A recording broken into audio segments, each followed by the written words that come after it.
Canada, Mark Carney wins race to replace Trudeau as Canada's prime minister. Rob, if you want to play this clip, this is the same guy that's a former Bank of England guy, governor, and World Economic Forum guy. Rob, if you can play a couple of these clips on how he says, the one clip that he says, I wish I could stand up here, talk about your accomplishments, but I don't have that much time. You know which one I'm talking about? He's giving Trudeau the clip. This one where he talks about Donald Trump. But play that clip. Play that clip. Kelly, stop. I got it. Hold on. You're going to pull it out of the thing. Children? Okay. Go for it. Yeah. Donald Trump. And Donald Trump, as we know, has put, he's a replacement for Trudeau. Unjustified tariffs on what we build, on what we sell, on how we make a living. He's attacking Canadian families, workers, and businesses, and we cannot let him succeed. Wow. And what a great. We cannot let him succeed. We cannot let him succeed. Yeah. What other clips you got of this guy, Rob? Is this the one that he's thanking Trudeau? No, I'm looking for that as well right now, but this is another clip of him where he talks about the tariffs from Trump and their effect on the Let's see what Canadian this economy. one is, Rob. Go for it. These are dark days. Dark days brought on by a country we can no longer trust. Wow. We are getting over the shock, but let us never forget the lessons. We have to look after ourselves, and we have to look out for each other. We need to pull together in the tough days ahead. And then here's the final clip. I believe this is the one you were looking for. Go for it.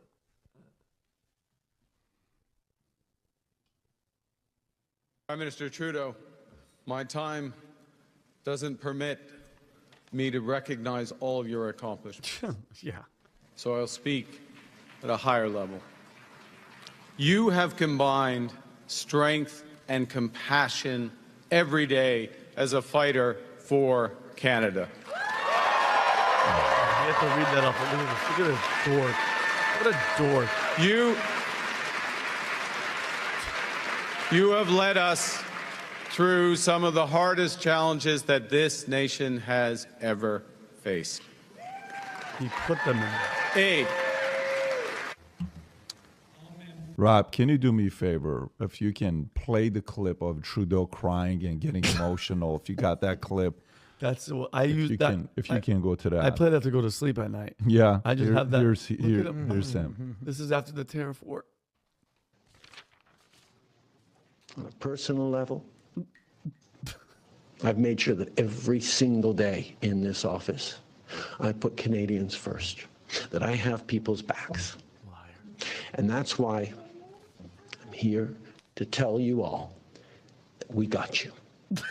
Even in the very last days of this government, we will not let Canadians down today and long into the future. You can pause it right there, Rob. This is great because it's just, you can only take so much of this. Tom, your thoughts on this with the new president, new prime minister? Well, first of all, it's going to be fun to watch Canadian politics all this year because the reason this guy, by the way, this guy was not elected by the people. He was elected by 89.5% of the Liberal Party that said, you're our guy, because they're still in power.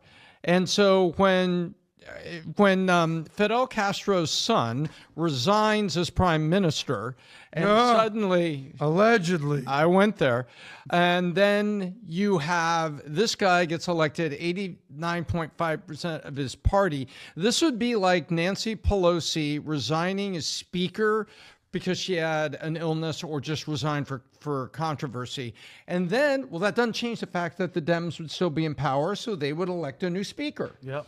Well, now October's coming, and October's coming. We're going to see this guy face off against probably, Pierre Poilievre. So that's when the next big roundup's going to happen, is the national election's going to happen. But now what Mark has had, this guy's a real globalist. He's Bank of England. There are people even in Canada that are really worried about this guy on a far deeper level, that he's really not Canada. He's really a hyper-liberal globalist. And we're going to see the parlor game play out this summer with tariffs and things that are going on.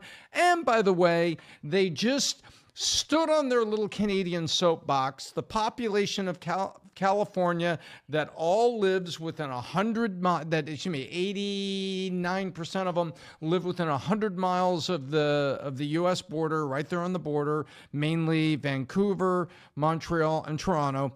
And now he's your guy, but there's a lot that's going to go on this summer, and then there'll be a big election in October. And right now, their biggest issue is they thought, with that size of country I just described, that they could put a finger in China's eye. They came back with heavy tariffs back the other way. So congratulations, dude. Your first job isn't Donald Trump and 25% tariffs. Your first job is you just pissed off China. So this is actually sort of backfiring against what we would have maybe hoped or expected to come from Canada, because Justin Trudeau's approval ratings were in the basement, 20-something%. He actually had one? Yeah, was it actually approved? He steps down a couple of months ago, and he sort of slides in this guy, Mark Carney. 3 months ago, Pierre Poilievre, who was expected to be the next prime minister, his Polymarket ratings for likelihood to become the next prime minister were at 90%. Now they're at 60%. This guy, Mark Carney, who was in Nowheresville, is now at 40%. What Trump has done is he's sort of revived Canadian pride. When have you seen Canadians talk tough in the last handful of years? Even if they try, they can't. It doesn't. But they're basically saying they found an enemy. Everyone needs an enemy. They found an enemy in Trump, and it's backfiring. Now, the guy that they're basically saying, anyone who's true conservatives, my friend Rich Cooper told me about this guy, Max Bernier, they're talking about him being the guy. I don't think this guy, Carney, is going to be the guy long term. He's a temporary stopgap. What did Austin Powers, the great Austin Powers, say about Carneys? He goes, "There's only two things I fear in this world. Number one, nuclear war. Number two, Carneys. Circus folk smell like cabbage." This guy, small hands, smells like cabbage. So this guy's a Carney.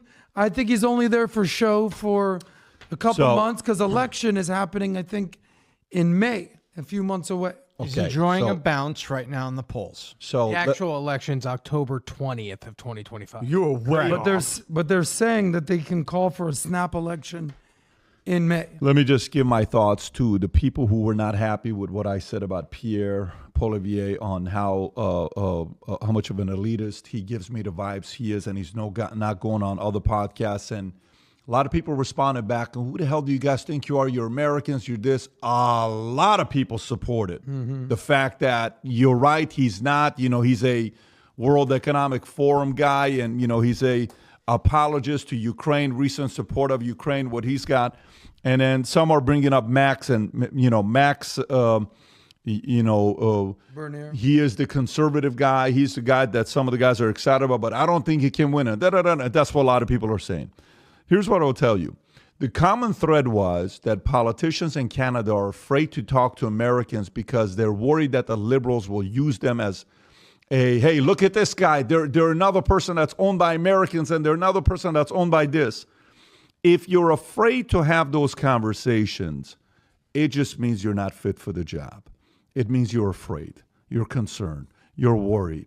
God forbid. You're playing politics. Wear this color tie. You know how you watch these movies? What was that one movie with Zach Galifianakis with the other guy that they're running for president with Will Ferrell?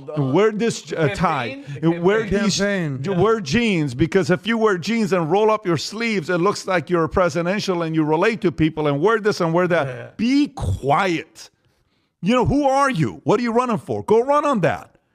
Go run on that. If you're so worried about what the left is going to say about you, you're already not qualified enough to be the president. What are you going to do when what Russia's going to say about you, China's going to say about you, other people are going to say about you?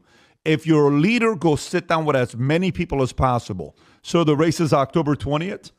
I am so curious on how much offense Pierre is going to play between now and then.